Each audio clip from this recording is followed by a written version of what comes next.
My career is over because of her. Your reputation became more important to you than her life. You can judge me all you want. This court finds your actions deliberate, cruel, and beyond any justification. For the rest of your days, you will never see the light again, and are hereby sentenced to life without parole. On the cold, rainy morning of November 6, 2012, Seattle police responded to a welfare check at a modest apartment building in the Wallingford neighborhood. The call had come from a concerned coworker at the World Health Organization who hadn't been able to reach Brittany Casali for 2 days. Brittany was known for her punctuality, her responsiveness, her dedication to her work. Missing meetings wasn't like her. Not answering her phone wasn't like her. Something was wrong. Officer James Martinez and his partner, Officer Sarah Chin, arrived at the building at 9:47 a.m. Rain pounded against their patrol car as they stepped out, the Seattle sky a uniform gray that seemed to press down on the city. The building was older, well-maintained but showing its age. Brick facade, narrow hallways, the kind of place where people kept to themselves. They knocked on apartment 3B. No answer. They knocked again, harder this time, identifying themselves as Seattle police. Still nothing. The building manager, a nervous man in his 50s named Tom Winters, arrived with keys. "She's always been quiet," Tom said as he fumbled with the lock. "Nice lady. Works for the WHO, you know. Does important work with diseases and stuff. Her daughter lives with her. Pretty girl, early 20s maybe. I haven't seen either of them in a few days, but that's not unusual. They keep to themselves." The door swung open, and immediately Officer Martinez noticed the smell. Not decomposition yet, but something chemical, medicinal wrong. The apartment was dark, curtains drawn against the gray morning light. "Seattle Police." Officer Chin called out. "Miss Casali? We're here for a welfare check. Is anyone home?" Silence. They entered carefully, hands near their weapons, not knowing what they'd find. The living room was immaculate. Books neatly arranged on shelves, photos and frames showing a smiling black woman and a younger woman with lighter skin and curly hair. Medical journals stacked on the coffee table. Everything in its place. But the kitchen showed signs of disturbance. A chair knocked over. A broken glass on the floor, water pooled around it. And that smell stronger now. Officer Martinez moved toward the hallway while Officer Chin checked the bathroom. 2 bedroom doors, both closed. He opened the first one. A master bedroom, bed made, everything tidy. He moved to the second door. "Chin," he called. "I need you here." He opened the door. The girl from the photos lay on the bed, clearly deceased. She was wearing pajamas, her body positioned almost peacefully, hands crossed on her chest. But the scene told a different story. Bruising on her wrists, dark and pronounced. A lamp broken on the floor. What looked like dried blood near her mouth and on the pillow. An empty pill bottle on the nightstand. And sitting in a chair in the corner of the room, staring at her daughter's body, was Brittany Casali. She looked up at the officers with eyes that seemed far away, disconnected. Her clothes were rumpled. Her hair, usually pulled back neatly, hung loose around her face. She didn't stand. She didn't speak. "Ma'am," Officer Chin said carefully, "I need you to stand up slowly and step away from the bed." Brittany didn't move. "Ma'am, can you hear me? I need you to stand up." Finally, Brittany blinked as if coming back from somewhere distant. "She fell asleep," she said, her voice flat. "After a panic attack. She gets them sometimes. I've been sitting here waiting for her to wake up." Officer Martinez had already moved to the bed, checking for a pulse he knew he wouldn't find. The girl's skin was cool, lividity already setting in. She'd been dead for hours, maybe longer. "When did this happen?" he asked Brittany, his voice firm but not unkind. "I don't know. Yesterday? The day before? She had a panic attack. She took some pills to calm down. She fell asleep. I've just been waiting." Officer Chin radioed for detectives and medical examiner, then gently but firmly moved Brittany out of the room into the living room. Brittany went without resistance, moving like someone in a dream. Before we continue with this devastating story about betrayal, stigma, and a mother's unthinkable crime, please take a moment to subscribe to our channel and leave a comment below. Cases like this need to be told, need to be discussed. Your engagement helps us continue bringing these important stories to light. Now, let's go back to that rainy November morning and uncover what really happened in apartment 3B. Detective Michael Torres arrived at the scene 30 minutes later, along with his partner, Detective Lisa Hammond. Torres was a 20-year veteran of Seattle PD, specializing in homicide. He'd seen countless death scenes, but walking into that bedroom, he immediately knew something was very wrong. The staging was too perfect. The body positioned too carefully. The empty pill bottle too obvious. And that smell? Chemicals that didn't match a simple overdose. He pulled on gloves and began his examination of the scene, careful not to disturb anything before the crime scene techs arrived. The broken lamp suggested a struggle. The bruising on the victim's wrists, Aisha Kasali, according to the ID they'd found, indicated restraint. The blood near her mouth suggested trauma. This was no suicide. This was murder. In the living room, Detective Hammond sat across from Brittany Kasali, studying her. Brittany sat with perfect posture, hands folded in her lap, staring at nothing. "Miss Kasali, I'm Detective Hammond. I need to ask you some questions about what happened to Aisha." Brittany's eyes focused on her. She had a panic attack. She took pills. She went to sleep. "When did this happen?" "I told the officers. Yesterday maybe. I'm not sure. Time feels strange." "What kind of pills did she take?" "Anxiety medication. She suffered from anxiety." "Was it prescribed to her?" Pause. "No. They were mine. From years ago. I don't use them anymore, but I kept them in case of emergency." "And Aisha had a panic attack?" "Yes. She'd been upset. Stressed about school, about life. It all became too much." "What was she upset about specifically?" Brittany's expression flickered, something passing across her face too quickly for Hammond to identify. "Just general things. The pressures of being young, I suppose." "Miss Kasali, when was the last time you saw Aisha alive?" "I don't remember exactly. Recently. We live together, so we see each other all the time." "But when specifically? Yesterday morning? Yesterday evening?" "I think, yesterday evening. Yes. She came to talk to me. She was upset. She took the pills. She went to sleep." Detective Hammond made notes, her expression neutral but her instincts screaming that Brittany's story didn't add up. The timeline was vague. The details sparse. And Brittany's effect was all wrong. Too calm, too detached, as if she were describing something that happened to someone else. Detective Torres emerged from the bedroom. "Hammond, can I speak with you?" They stepped into the kitchen, out of Brittany's earshot. "This is a homicide," Torres said quietly. "The bruising on her wrists is severe, consistent with being restrained with significant force. There's what looks like chemical burns around her mouth and nose. The broken lamp, the signs of struggle. And I found this." He held up an evidence bag containing a piece of paper. It was under the bed, like it fell and got kicked there during a struggle. Hammond read the handwritten note through the clear plastic. "You will not ruin my reputation." "That's the mother's handwriting," Torres said. "I compared it to a shopping list on the refrigerator. Same hand." "Jesus," Hammond breathed. "She killed her own daughter?" "That's what it looks like. We need to get her to the station for a formal interview. And we need me here now to process the body before we move anything." The medical examiner, Dr. Robert Chong, arrived 20 minutes later with his team. While they photographed the scene and began their preliminary examination, Detectives Torres and Hammond informed Brittany that she needed to come to the police station to give a formal statement. "Am I under arrest?" Brittany asked, her voice still eerily flat. "No, ma'am. But we need to understand what happened to your daughter. We need detailed information that's better done at the station where we can record everything properly. I've already told you what happened. She had a panic attack. She took pills. She died in her sleep. We understand that's your account. But we need more details. Please come with us." Brittany stood without protest and allowed herself to be escorted to the patrol car. She didn't ask about Aisha's body. She didn't cry. She didn't ask what would happen next. She simply sat in the back of the car, staring out the window at the rain. At the police station, Brittany was placed in an interview room. A small, windowless space with a table, 3 chairs, and a camera recording everything. Detectives Torres and Hammond sat across from her.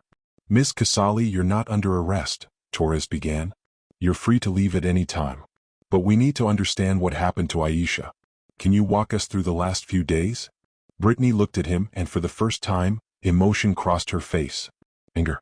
Are you suggesting I did something to my daughter?" "We're not suggesting anything. We're trying to piece together what happened. Aisha is dead. We need to know why." "I told you. Panic attack. Pills. Sleep. Let's go back further. When did Aisha start having these panic attacks?" Brittany was quiet for a moment. "She's always been anxious. Ever since she was little. After her father died, she developed a fear of losing people, of losing me. It manifested as anxiety, as panic attacks sometimes. Her father died? When was this? 12 years ago. Ali, my husband, died from pneumonia complications. Aisha was 7. That must have been difficult for both of you. It was. We managed. I raised her alone. I gave her everything. I built a good life for us. Tell me about your work. You work for the World Health Organization. Yes. I'm an HIV prevention advocate. I develop education campaigns, work with at-risk populations, coordinate international efforts to reduce transmission rates. It's important work. It sounds like it. How long have you been doing that? 15 years. Since shortly after Ali died. I wanted to do something meaningful, something that would make a difference. HIV research and prevention felt like the right fit. And Aisha, did she share your interest in public health? Something flickered in Brittany's eyes again. She was supposed to. I raised her to understand these issues, to be careful, to make good choices. I taught her everything. Taught her everything about what? About protecting herself. About not making stupid mistakes that could ruin her life. Detective Hammond leaned forward. Miss Casali, what kind of mistakes are you referring to? Brittany's hands clenched. The kind that get you sick. The kind that destroy your future. The kind that throw away everything your mother worked for. The detectives exchanged a glance. They were getting somewhere. Did something happen recently? Hammond asked gently. Something that upset you? Brittany's jaw tightened. She was silent for a long moment, her eyes fixed on the table. When she finally spoke, her voice was tight with barely controlled rage.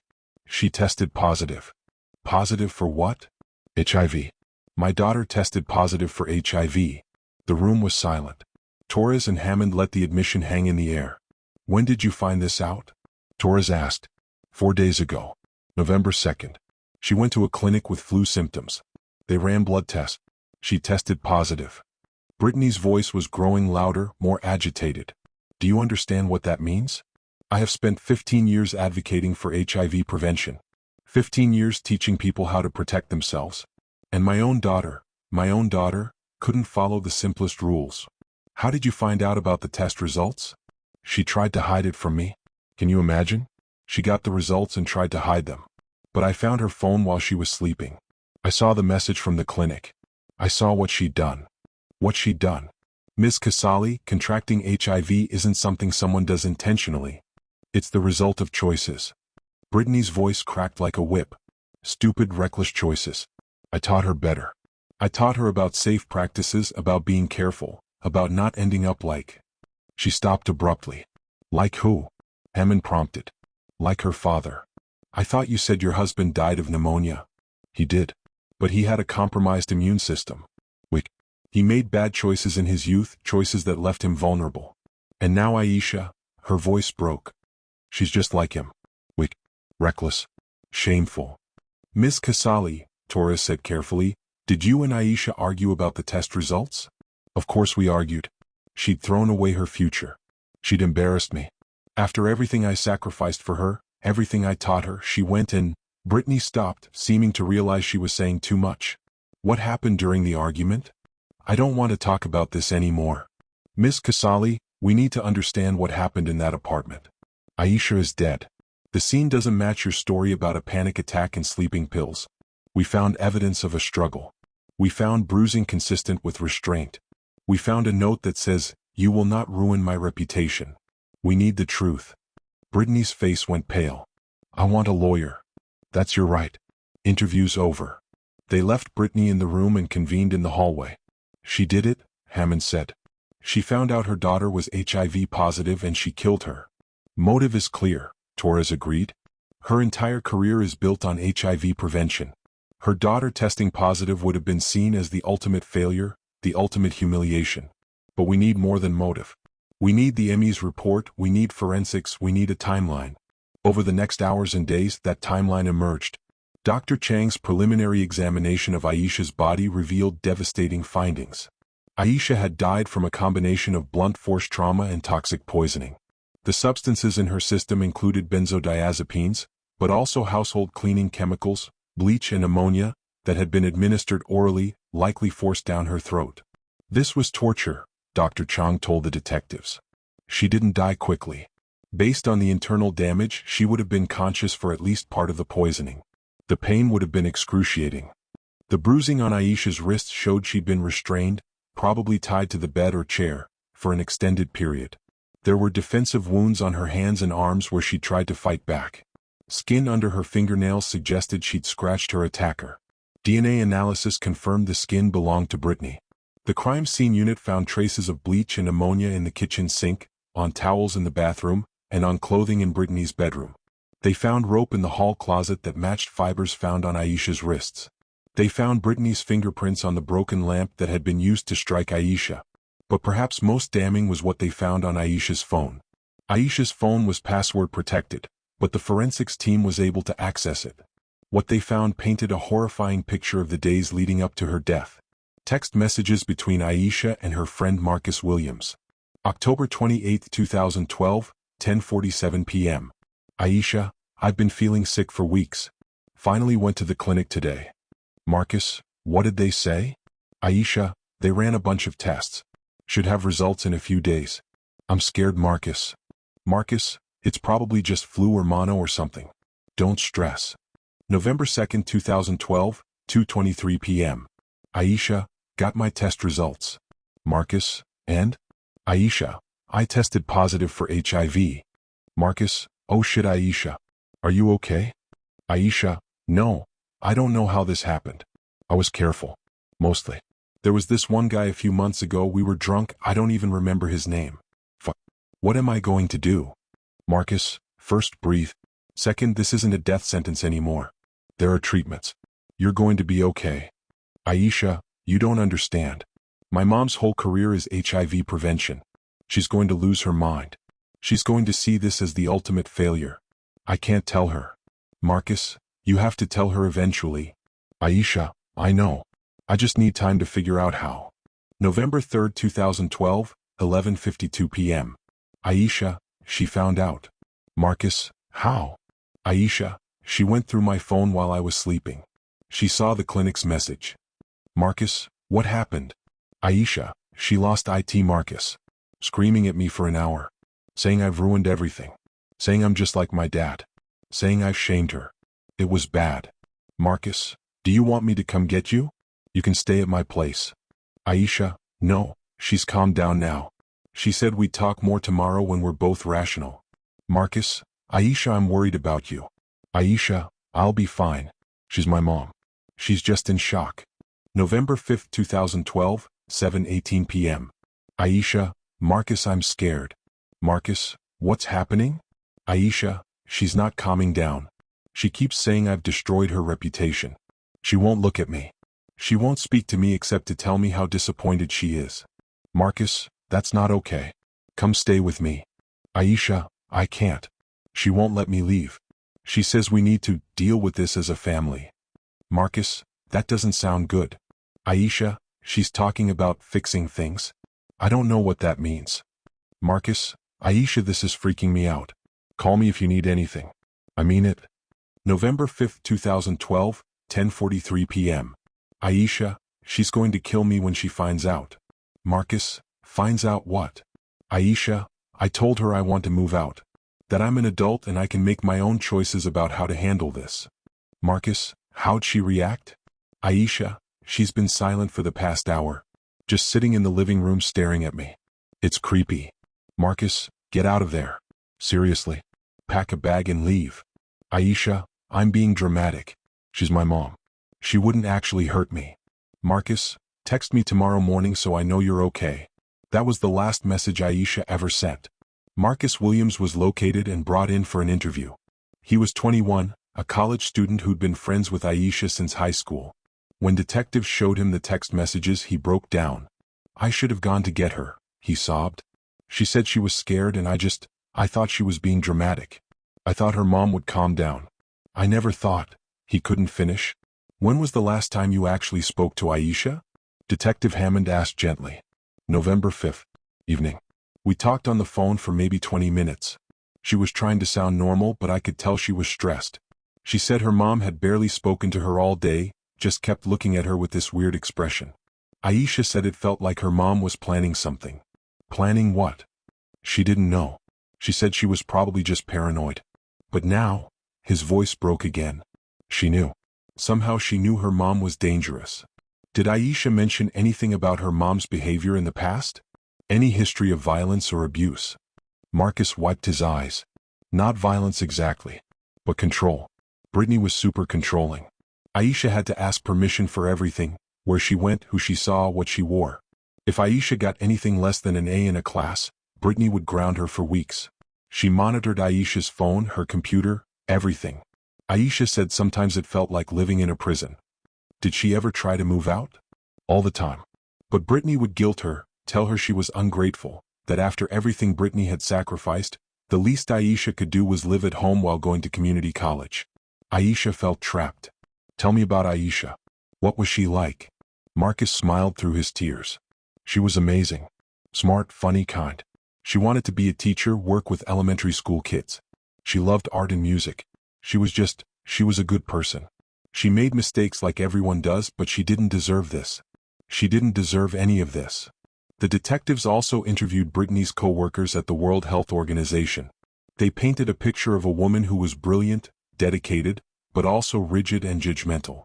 Dr. Patricia Okonkwo, who worked with Brittany on several campaigns, described her as passionate to the point of obsession. Brittany believed that HIV was entirely preventable through education and proper behavior, Dr. Okonkwo explained.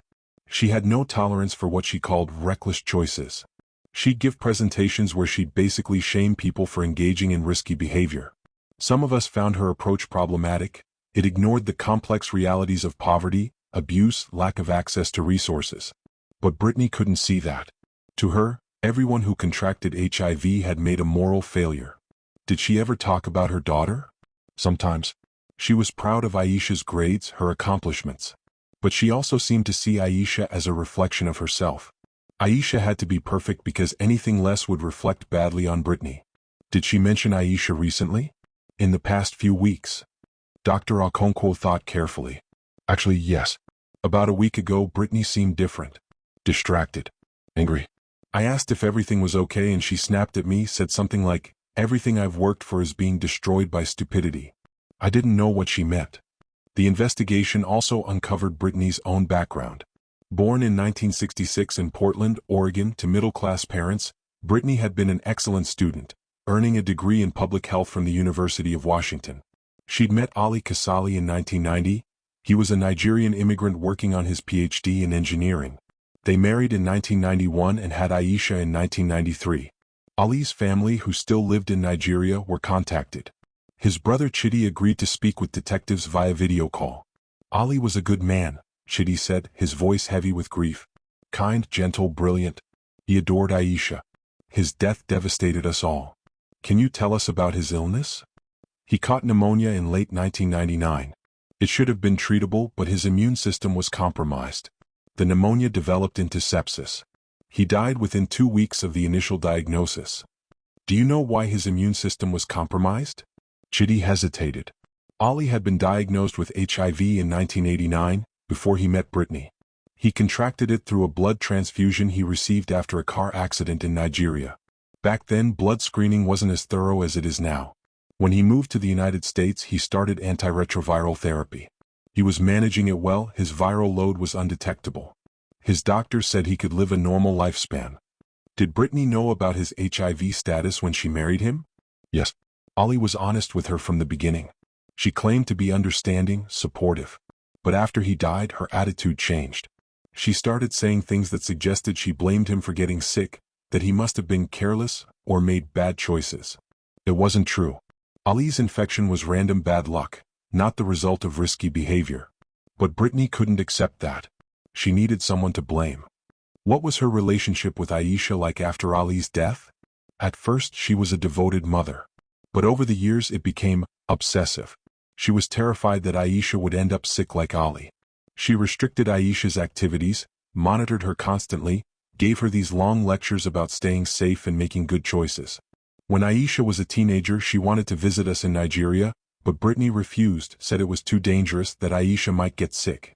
Aisha eventually stopped asking to visit. We kept in touch online, but it wasn't the same.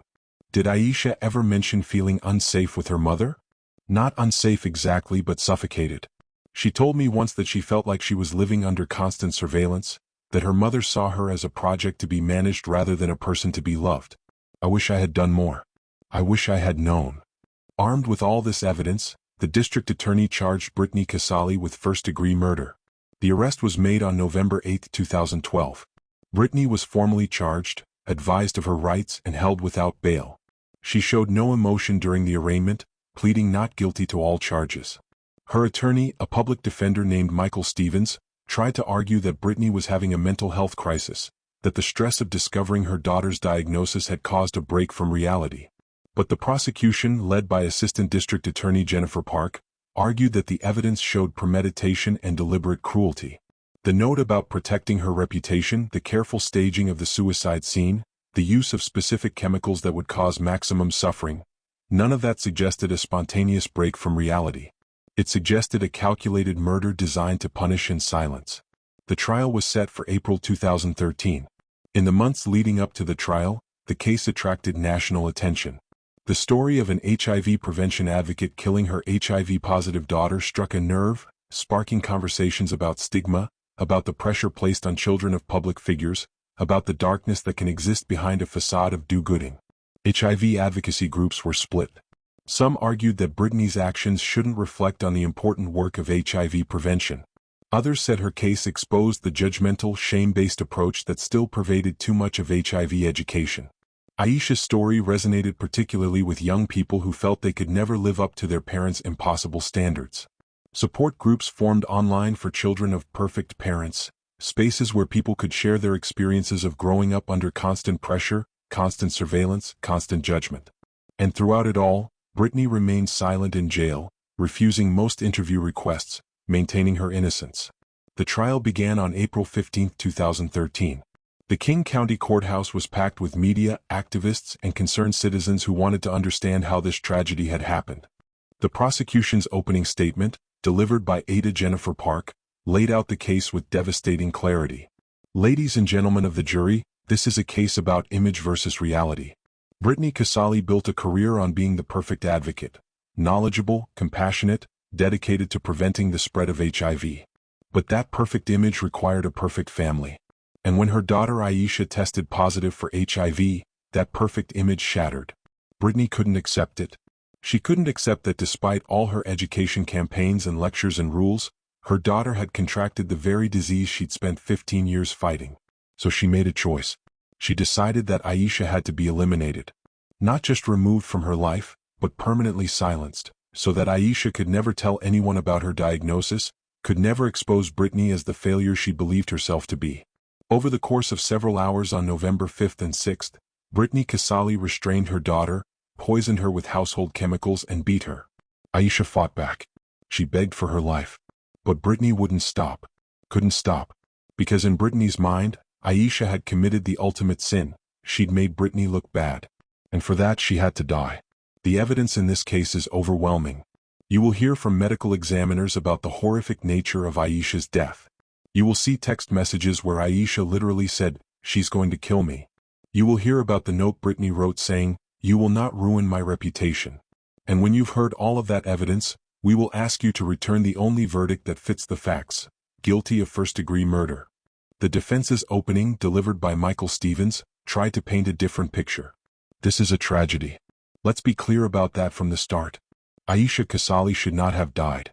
But the question before you isn't whether Aisha's death was tragic. It's whether Brittany Casali is guilty of first-degree murder. And the evidence will show that she's not. What the evidence will show is a woman who dedicated her life to helping others, who raised her daughter alone after her husband's death, who built a successful career while being a single mother. And when she discovered that her daughter had contracted HIV, the very disease she'd spent her career fighting, she had a psychological break. She was not in her right mind. The actions she took were not the actions of a calculating murderer. They were the actions of someone in the grip of a mental health crisis. We're not saying Brittany didn't cause Aisha's death. We're saying she wasn't capable of forming the intent necessary for first-degree murder. This is a case of diminished capacity, of a mind overwhelmed by grief and shock. And when you understand the full context of Brittany's mental state, you'll see that while she's responsible for Aisha's death, she's not guilty of murder. The prosecution called its first witnesses, the officers who'd responded to the welfare check, the building manager, the neighbors. Officer James Martinez testified about finding Aisha's body and Brittany sitting in the corner of the room, claiming her daughter had fallen asleep.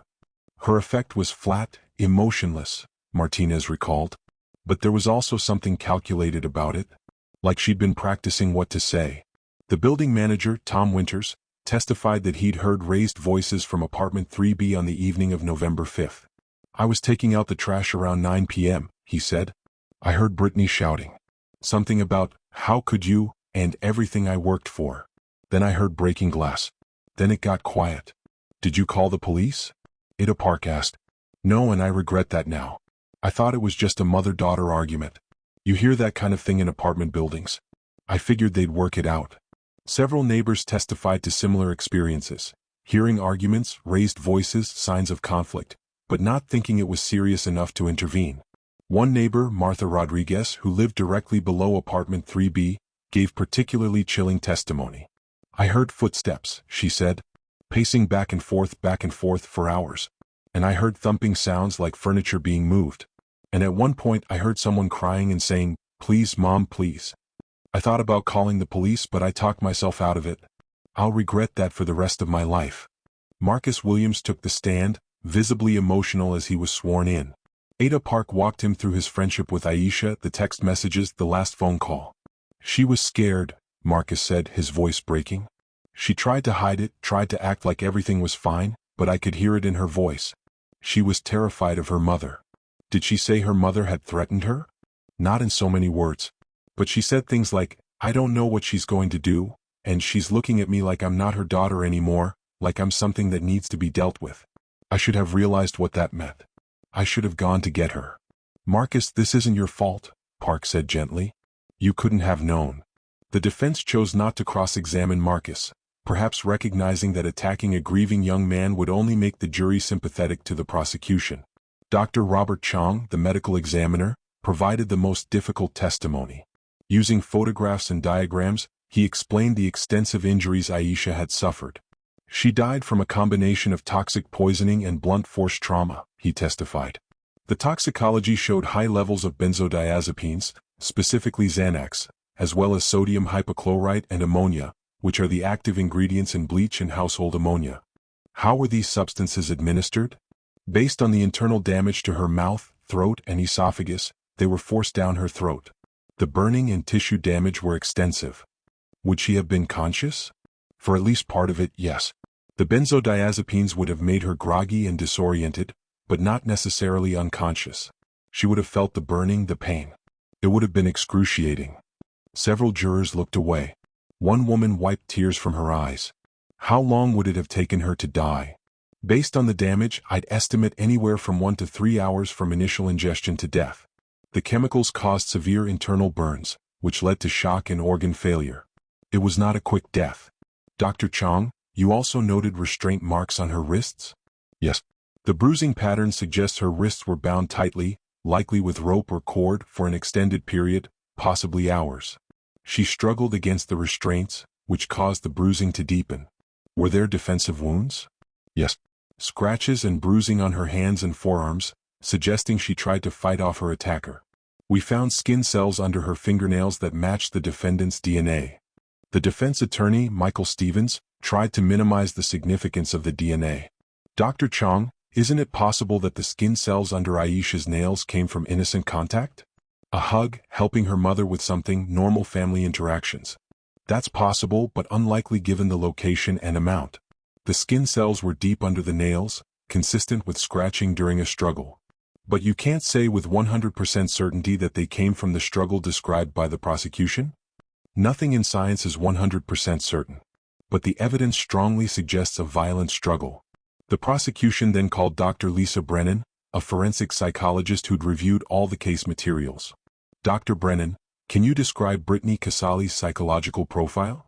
Based on the evidence, her history, her career, her interactions with Aisha, and the circumstances of the murder, Brittany displays classic narcissistic personality traits with obsessive-compulsive tendencies. Her identity was deeply tied to her public image as an HIV prevention expert. Her daughter was an extension of that image. When Aisha contracted HIV, it wasn't just a medical event, it was a fundamental threat to Brittany's sense of self. Can you explain what you mean by that? Brittany built her entire career on the premise that HIV is preventable through education and good choices. Aisha's diagnosis suggested that maybe Brittany's approach wasn't perfect, that maybe she hadn't taught her daughter well enough, that maybe she herself wasn't as successful as she claimed. For someone with narcissistic traits, that kind of perceived failure is intolerable. It creates what we call narcissistic injury, a fundamental threat to the self-image. How does someone with narcissistic traits typically respond to narcissistic injury? They can become rageful, vindictive, even violent. They need to eliminate the source of the threat. In this case, Aisha had become the threat. In your professional opinion, was Brittany Casali capable of understanding what she was doing when she killed her daughter? Absolutely. This wasn't a psychotic break where she lost touch with reality. She knew exactly what she was doing. The note about protecting her reputation shows she was thinking clearly about the consequences of Aisha's diagnosis. The staging of the suicide scene shows she was thinking about how to avoid consequences.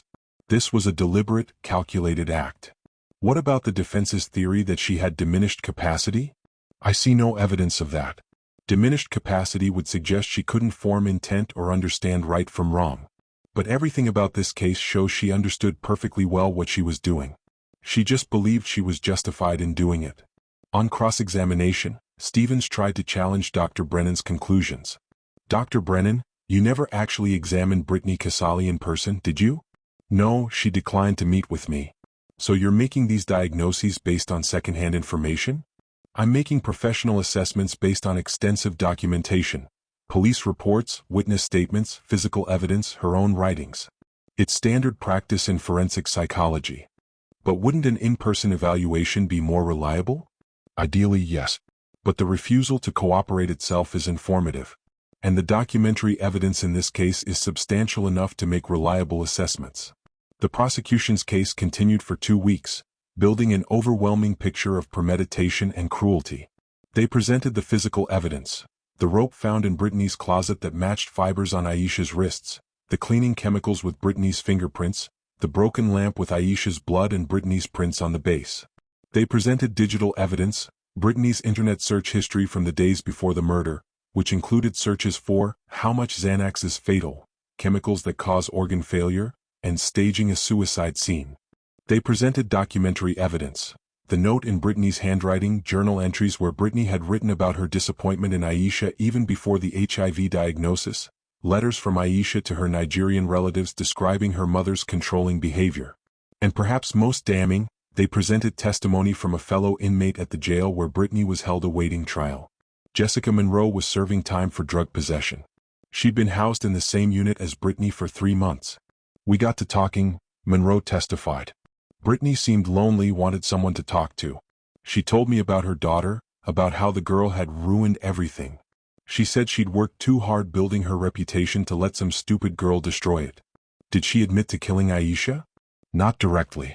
But she said things like, I had to protect what I'd built, and some problems need permanent solutions. And once she said, I gave that girl life, I had every right to take it back. The defense objected vigorously to Monroe's testimony, arguing that jailhouse informants were notoriously unreliable, that Monroe might be lying to get a better deal on her own case. But the jury had heard it. And combined with everything else, it painted a picture of a woman who felt no remorse, who believed she'd been justified. Pause here and think about this case. A mother who built her career advocating for HIV prevention kills her own daughter for testing positive. What does that say about how we treat people with HIV even today? About the stigma that still exists? Share your thoughts in the comments below. The defense case lasted only 3 days. Stevens called a handful of character witnesses, colleagues who testified that Brittany had been a dedicated advocate, friends who said she'd seemed devoted to Aisha. But on cross-examination, Ada Park got these witnesses to admit they'd only seen Brittany's public persona, that they didn't really know what happened behind closed doors. The defense's star witness was Dr. Harold Fisher, a psychiatrist who'd examined Brittany and concluded she'd been suffering from severe depression and anxiety that impaired her judgment. In my professional opinion, at the time of Aisha's death, Brittany was experiencing a major depressive episode with psychotic features, Dr. Fisher testified. The shock of discovering her daughter's diagnosis triggered a psychological crisis. She was not thinking rationally. But on cross-examination, Park systematically dismantled his testimony. Dr. Fisher, you testified that Brittany experienced psychotic features. Can you describe what those were? Well, she had delusional thinking about the consequences of Aisha's diagnosis. Delusional how? She believed Aisha's diagnosis would damage her reputation. That turned out to be true, didn't it? Yes, but the extent of her concern was disproportionate. Disproportionate concern isn't psychosis, is it? Not technically, but... Dr. Fisher, did Brittany experience hallucinations? No. Did she lose touch with reality, believe things that objectively weren't true? Not in a classic sense, but... Did she fail to understand what she was doing when she killed her daughter? She understood the physical act, but her judgment was impaired. So she knew she was restraining Aisha? She knew she was forcing chemicals down her throat? She knew those actions would kill her? Yes, but... And she knew that killing people is wrong? Yes, but she believed she was justified. So she knew it was wrong but chose to do it anyway because she felt justified. That's not psychosis, Dr. Fisher. That's called murder. Dr. Fisher had no response. The defense rested without calling Brittany to testify. Stevens later told reporters that Brittany had wanted to testify, had wanted to tell her side, but he'd advised against it, knowing the prosecution would destroy her on cross-examination. Closing arguments came in early May. Ada Park delivered a passionate, detailed summary of the evidence. The defense wants you to believe that Brittany Casale is a victim of mental illness, of overwhelming stress, of circumstances beyond her control. But the evidence tells a different story. It tells the story of a woman who was more concerned with her image than with her daughter's life, who saw her daughter not as a human being deserving of love and support, but as a reflection of her own success or failure. When Aisha tested positive for HIV, Brittany didn't respond with compassion. She didn't offer to help Aisha access treatment, to support her through the diagnosis, to love her unconditionally. Instead, she saw Aisha's diagnosis as a personal embarrassment, as something that needed to be hidden or eliminated. She made a choice. She chose her reputation over her daughter's life. She researched methods. She acquired materials. She waited until they were alone. And then, over the course of hours, she tortured and murdered her own child. Aisha fought back. She begged for mercy. She scratched and struggled and cried. But Brittany didn't stop. She couldn't stop because in her mind, Aisha had to be silenced. This wasn't a crime of passion. This wasn't a mental health crisis. This was premeditated, cold-blooded murder. And the only just verdict is guilty. Michael Stevens made his best effort in his closing argument. You've heard a lot about Brittany Casale's reputation, about her career, about her public image. But let me tell you what you haven't heard enough about: her humanity. Brittany Casale is a human being. For 15 years, she worked to help others, to prevent the spread of a deadly disease. For 12 years, she raised her daughter alone, working full-time while being a single parent. Was she perfect? No. Did she make mistakes? Yes. But she was trying. She was doing her best. And then, in one moment, her world collapsed. The daughter she devoted her life to had contracted the very disease Brittany had spent her career fighting. Put yourself in her shoes. Imagine the shock, the grief, the sense of failure. It broke something in her. It fractured her mind. What happened next wasn't murder. It was a tragedy born of mental illness. Brittany Casale needs help, not a life sentence. She needs treatment, not condemnation. I'm asking you to see her as a human being who had a breakdown, not as a monster. I'm asking you to return a verdict that acknowledges her diminished capacity. Justice doesn't always mean the harshest punishment. Sometimes justice means mercy. The jury deliberated for 4 days. On the morning of May 10, 2013, they returned with their verdict. The courtroom was packed as the judge asked the jury foreman to read the verdict. In the case of State of Washington versus Brittany Casale, on the charge of murder in the first degree, we the jury find the defendant guilty.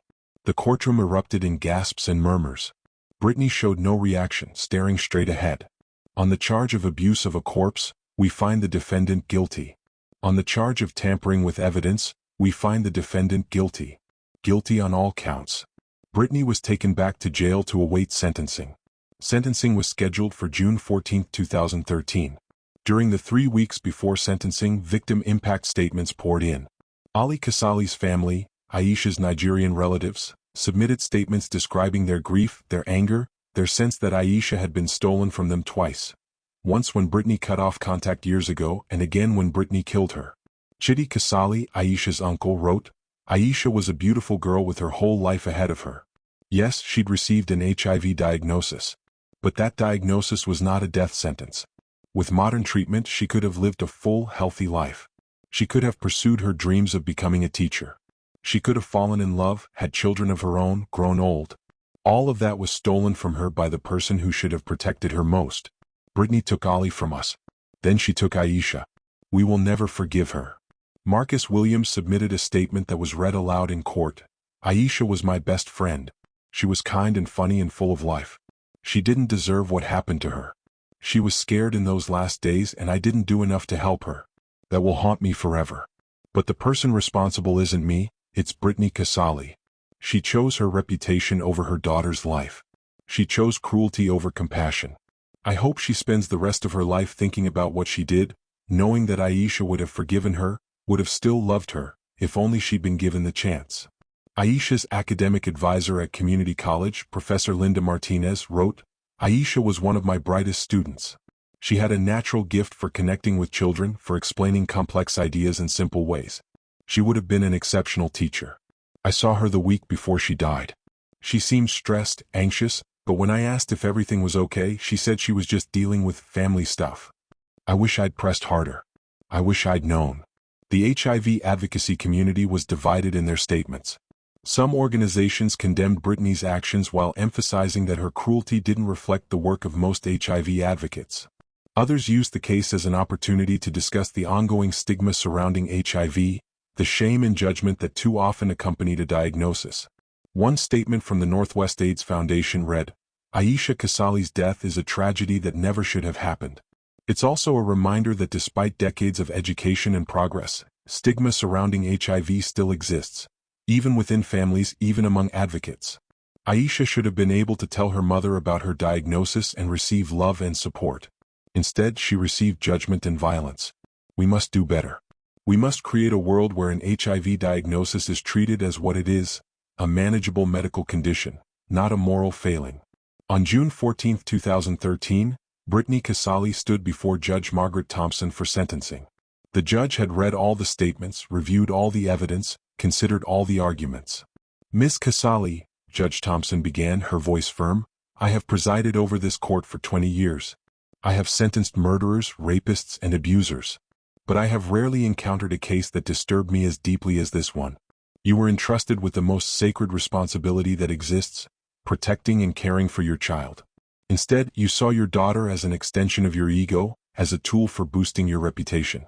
And when she failed to meet your impossible standards, when she contracted a disease that you saw as a personal embarrassment, you decided she had to die. You didn't just kill her quickly. You tortured her. You restrained her and forced toxic chemicals down her throat while she begged for mercy. You watched her suffer for hours. And then, after she was dead, you tried to hide what you'd done, tried to make it look like suicide so you could preserve your precious reputation. I've read the evidence. I've heard the testimony. I've seen the photographs of what you did to your daughter. And I've come to one inescapable conclusion. You are a danger to society and you must be removed from it permanently. You showed Aisha no mercy. You will receive none from this court. Judge Thompson looked directly at Brittany, who met her gaze with empty eyes. For the murder of Aisha Kasali, I sentence you to life in prison without the possibility of parole. And I'll add this, Ms. Kasali, for what you did to your daughter, for the cruelty and calculated malice you showed, you'll never see the light again. May you spend every day of the rest of your life thinking about what you took from this world. May Aisha's memory haunt you. And may you never know a moment of peace. The gavel came down. Brittany was led away. As she passed the gallery where Aisha's friends and family sat, she turned and looked at them for just a moment. What they saw in her eyes wasn't remorse or regret. It was defiance. A belief even now that she'd been justified in what she'd done. Then she was gone, taken to begin her life sentence at the Washington Corrections Center for Women. The aftermath of the trial rippled out in unexpected ways. Marcus Williams struggled with guilt and grief for years. He dropped out of college, unable to focus on his studies while blaming himself for not rescuing Aisha when she'd asked for help. He eventually returned to school, earned his degree, and became a counselor specializing in helping young people escape abusive family situations. I couldn't save Aisha, he said in an interview years later. But maybe I can save someone else's Aisha. Maybe I can be the person who listens when someone says they're scared, who acts instead of assuming it'll be fine. Ali Kasali's family, led by his brother Chidi, established the Aisha Kasali Foundation in 2014. The foundation's mission was multifaceted, supporting mixed-race youth dealing with identity issues, providing resources for people newly diagnosed with HIV, and offering educational programs about recognizing and escaping emotional abuse. Aisha struggled with her identity, Chidi explained at the foundation's launch. She was half Nigerian, half American, but Brittany discouraged her connection to her Nigerian heritage. She felt caught between worlds, and when she received her diagnosis, she had no safe place to turn. This foundation will create those safe places for other young people. We'll make sure no one else suffers alone the way Aisha did. The foundation partnered with HIV clinics across the Pacific Northwest, offering peer counseling for newly diagnosed individuals, helping them navigate not just the medical aspects of treatment but the emotional and social challenges. They created support groups specifically for young adults, recognizing that the experience of being diagnosed at 19 was different from being diagnosed at 40. They also developed educational programs for parents, helping them understand that HIV was no longer a death sentence, that their children could live full, healthy lives with proper treatment, and that the most important thing they could offer was love and support, not judgment. The case also prompted changes in medical privacy laws. Washington State passed the Aisha Kasali Medical Privacy Protection Act in 2015, strengthening protections for young adults aged 18 to 25 and requiring healthcare providers to offer additional counseling and safety planning for patients who might face violence at home due to their diagnoses. The law included provisions for helping patients create safety plans before disclosing certain diagnoses to family members, connecting them with resources, and in extreme cases, helping them find safe alternative housing. At the World Health Organization, Brittany's case prompted a review of their HIV education materials and approaches. The review found that some materials still relied heavily on fear-based messaging and shame, emphasizing bad choices and reckless behavior, rather than approaching HIV prevention from a compassionate public health perspective.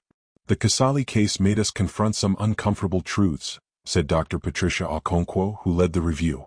Our messaging in trying to prevent HIV transmission sometimes contributed to stigma. We talked about HIV as something that happened to people who made wrong choices, which implied moral judgment. But HIV doesn't discriminate based on morality. It's a virus. And our approach needs to reflect that, preventing transmission while supporting those who are infected with compassion, not condemnation.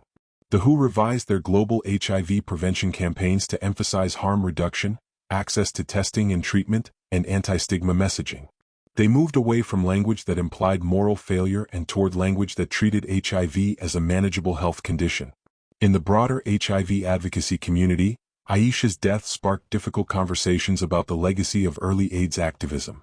In the 1980s and early 90s, when HIV was still largely a death sentence, prevention messaging often relied on fear, graphic images of AIDS patients in their final stages, warnings about risky lifestyles, campaigns that essentially said, if you get HIV, you will die horribly. That messaging had arguably helped reduce transmission rates. But it had also created deep stigma that persisted even as medical advances transformed HIV from a death sentence to a manageable chronic condition. We're still living with the consequences of that early messaging, said Alex Rivera, an HIV-positive advocate who'd been diagnosed in 2010.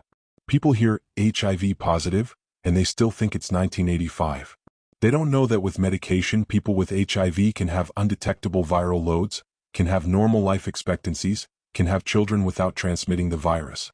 The stigma Aisha faced from her own mother, that's the legacy of decades of fear-based messaging that treated HIV as a moral failure rather than a medical condition. The case also resonated with the children of high-achieving, image-conscious parents. Online forums and support groups dedicated to children of perfectionists saw increased activity in the months after the trial, with people sharing their own experiences of growing up under impossible expectations, of being seen as extensions of their parents' egos rather than as individuals in their own right. One woman, posting anonymously, wrote, "Reading about Aisha, I saw myself. My mother is a successful surgeon, very respected in her field. My whole childhood was about maintaining her image. Perfect grades, perfect behavior, perfect appearance. When I got pregnant at 17, she wanted me to get an abortion not because she thought it was best for me, but because having a teenage daughter with a baby would embarrass her professionally. I refused and she disowned me. I was homeless for a while, couch surfing with friends. But at least I was free. At least I survived. Aisha didn't get that chance. My heart breaks for her. Mental health professionals began paying more attention to narcissistic parenting and its effects on children. Dr. Lisa Brennan, the forensic psychologist who testified at Brittany's trial, published a paper titled, "When Parents See Children as Props: Narcissistic Abuse in Achievement-Oriented Families." The paper drew on the Casali case but also dozens of other examples, outlining how parents with narcissistic traits often treated their children not as separate individuals but as extensions of themselves, valued only for how they reflected on the parent's image. These children grow up feeling they have no intrinsic worth, Dr. Brennan wrote. They exist only to serve their parent's ego. Any failure, any deviation from the parent's expectations, is treated as a betrayal. And because the parent can't tolerate any threat to their self-image, they may respond to their child's perceived failures with extreme cruelty, sometimes even violence. The paper became required reading in many psychology and social work programs, helping train professionals to recognize the signs of narcissistic abuse and intervene before situations escalated to tragedy. Brittany Casali, meanwhile, began her life sentence at the Washington Corrections Center for Women. The facility housed about 900 inmates, ranging from minimum to maximum security. Brittany was classified as maximum security due to the violent nature of her crime and the calculation involved.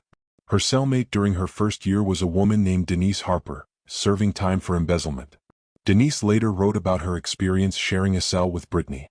She was cold, Denise wrote in a letter to a journalist. Not just unfriendly, cold, like something essential was missing inside her. She talked about her work at the WHO constantly, about how important she'd been, how respected. But she never talked about Aisha except to say that Aisha had ruined everything. She showed absolutely no remorse.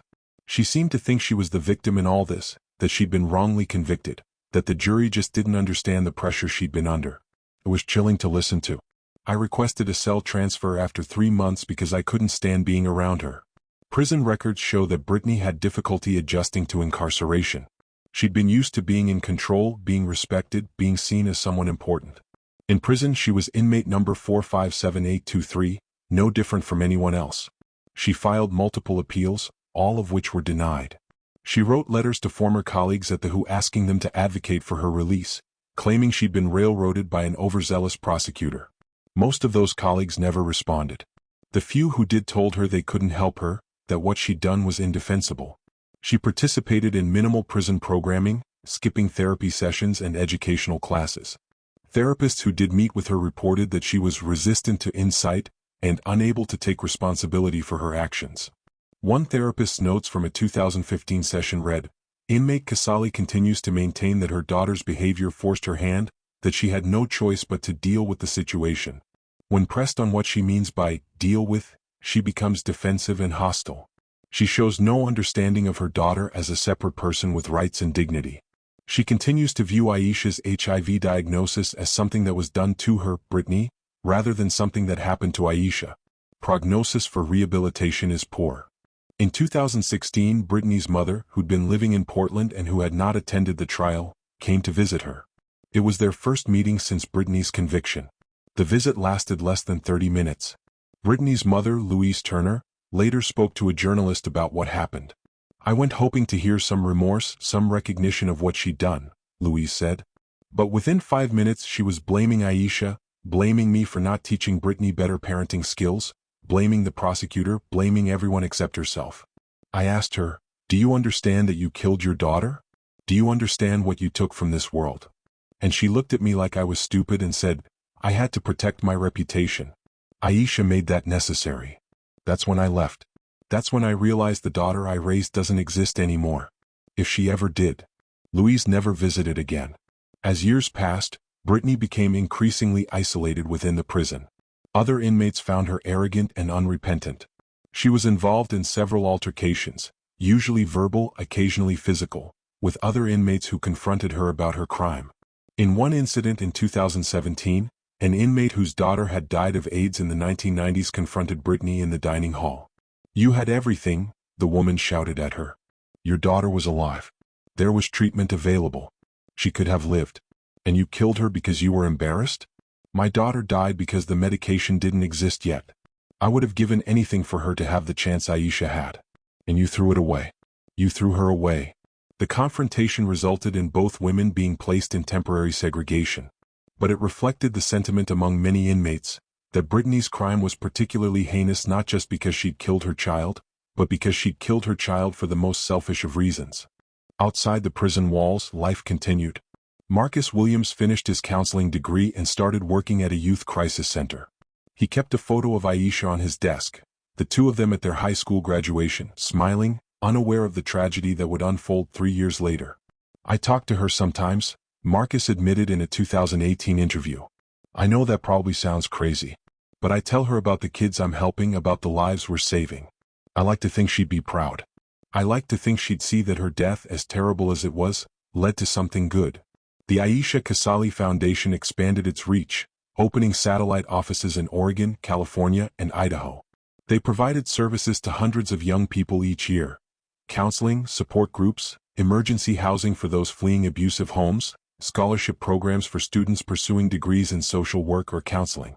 Chidi Kasali remained the foundation's director until his death in 2020. His son, Aisha's cousin Adewale, took over the leadership. My father dedicated the last years of his life to making sure Aisha's death meant something, Adewale said at his father's funeral. He couldn't save Aisha, but he saved so many others in her name. That's his legacy. That's Aisha's legacy. And we'll continue that work. In 2019, a documentary film titled Never Enough, The Aisha Kasali Story, premiered at the Sundance Film Festival. The film combined news footage, court transcripts, interviews with people who knew Aisha and Brittany, and expert commentary on narcissistic abuse and HIV stigma. The film was difficult to watch. It showed photos of Aisha as a child, a teenager, a young woman, always smiling, always trying to please. It included audio of Brittany's speeches at HIV prevention conferences, her eloquent words about compassion and education, contrasted against the brutal reality of what she'd done to her own daughter. Critics praised the film for its unflinching examination of how abuse can exist behind a facade of respectability, how stigma can literally kill, how children can be seen as property rather than people. The film won the Sundance Documentary Audience Award and was later acquired by a streaming service, where it was viewed millions of times. The outpouring of response included thousands of people sharing their own stories of parental abuse, of being raised by narcissists, of surviving families where image mattered more than love. One viewer comment read, "I grew up with a mother like Brittany. Everything was about her reputation, her standing in the community. My siblings and I were props in her perfect family performance. When my brother came out as gay, she tried to have him committed to conversion therapy because his sexuality embarrassed her. Thank God he was 18 and could refuse. He cut off contact with her and built a life on his own terms.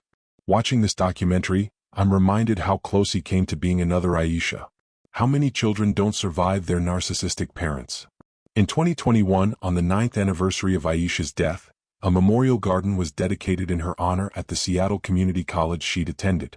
The garden featured a sculpture, a young woman with her arms raised, reaching toward the sun, and a plaque that read, Aisha Kasali, 1993 to 2012. Beloved daughter, friend, and aspiring teacher. Her light was extinguished too soon, but her memory inspires us to create a world where no one is shamed for their health status, where all children are valued for who they are, not what they achieve, and where love triumphs over image. May her story remind us to see each other with compassion. The dedication ceremony was attended by hundreds. Marcus Williams, members of Aisha's extended family, former classmates, representatives from HIV advocacy organizations, and people who'd never known Aisha but who'd been touched by her story. Marcus spoke at the ceremony, his voice strong despite his tears. Aisha should be here today. She should be 38 years old, teaching elementary school, maybe with a family of her own. Instead, she's gone because her mother valued reputation over life. But here's what Brittany didn't understand and still doesn't understand. Aisha's reputation, Aisha's legacy, is more powerful than Brittany's ever was. Brittany will be remembered as a murderer. Aisha will be remembered as someone whose death sparked change, whose story saved lives, whose memory continues to inspire compassion. In the end, Aisha won. Love won. And that's what matters. The case also prompted changes in how colleges and universities handle student health information. Many schools implemented policies ensuring that students diagnosed with HIV or other stigmatized conditions had access to immediate counseling, could opt for confidential treatment plans, and received information about their rights to medical privacy. Some schools went further, creating designated staff positions, often called patient advocates or health navigators, whose job was specifically to support students dealing with challenging diagnoses and to help them safely navigate family relationships if they chose to disclose their status. Aisha Kasali died in part because she had nowhere safe to turn, explained Dr. Martha Chin, who helped develop the patient advocate program at the University of Washington. She was 19, technically an adult, but still financially and emotionally dependent on her mother. She couldn't afford to move out. She couldn't risk her mother's rage. She was trapped. These programs are designed to identify students in similar situations and provide them with resources, support, and if necessary, safe housing. We can't bring Aisha back, but we can make sure other students in her situation survive. By 2023, 11 years after Aisha's death, Brittany Kasali had become a case study in criminal justice, psychology, and public health courses across the country. Students analyzed her crime from multiple angles: the psychological factors that led a mother to kill her child, the social factors that made HIV stigma lethal, the criminal justice questions about narcissism and culpability. Some argued that Brittany's mental health issues should have resulted in a lesser sentence. Others maintained that her calculation and lack of remorse justified the life sentence. The debates were heated, reflecting ongoing tensions about how society should handle cases where mental health and criminal responsibility intersect. But one thing was undisputed: Aisha Kasali had been failed by the person who should have protected her most. And her death had revealed uncomfortable truths about the persistence of HIV stigma, the dangers of narcissistic parenting, and the ways public virtue could mask private cruelty. As of today, Brittany Kasali remains incarcerated at the Washington Corrections Center for Women. She is currently 67 years old and will spend the rest of her life in prison. She has had no visitors since her mother's failed visit in 2016. She has sent no letters of apology to Aisha's friends or family. She maintains her innocence and her belief that she was wrongly convicted. Prison staff report that she spends most of her time alone, reading medical journals and writing what she claims will eventually be a book, setting the record straight. She has shown no signs of remorse, no indication that she understands the magnitude of what she did. She's frozen in time, one prison psychologist observed. Stuck in the belief that she was the victim, that Aisha's diagnosis was an attack on her personally. She cannot and will not see her daughter as a separate person who deserved love and support. For her, Aisha will always be the disappointment who ruined her reputation. It's tragic and terrifying. The psychologist's assessment was supported by a 2022 parole board review, routine even for inmates serving life without parole, as a procedural formality. During the review, Brittany was asked if she had anything she wanted to say about her crime. "I had no choice," she responded. "Aisha made her choices and they had consequences. I spent my entire career teaching people how to avoid HIV. My own daughter couldn't be bothered to follow basic precautions. She embarrassed me. She destroyed everything I'd built. What was I supposed to do?" The parole board member, visibly disturbed, asked, "So you feel your actions were justified?" "I feel I did what I had to do to protect what mattered." "And your daughter didn't matter?" "She stopped mattering when she decided to be reckless." The parole was, unsurprisingly, denied. The board's written decision noted, "Inmate Kasali shows no understanding of the wrongfulness of her actions, no capacity for empathy, and no remorse. She remains a danger and must remain incarcerated."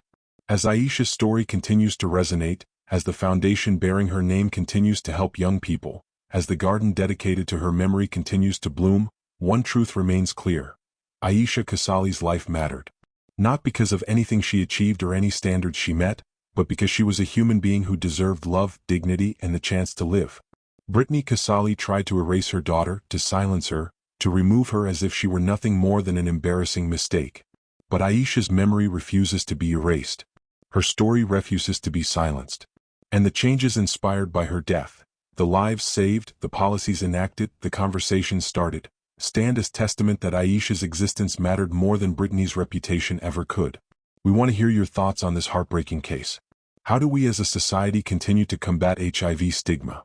How do we identify and help children living under the control of narcissistic parents? What more can we do to ensure that health diagnoses don't become death sentences because of stigma and shame? Leave your comments below, and please subscribe to our channel to stay informed about cases that reveal the darkest aspects of human nature while honoring the victims who deserve to be remembered. Thank you for bearing witness to Aisha's story. May her memory continue to inspire compassion, understanding, and change.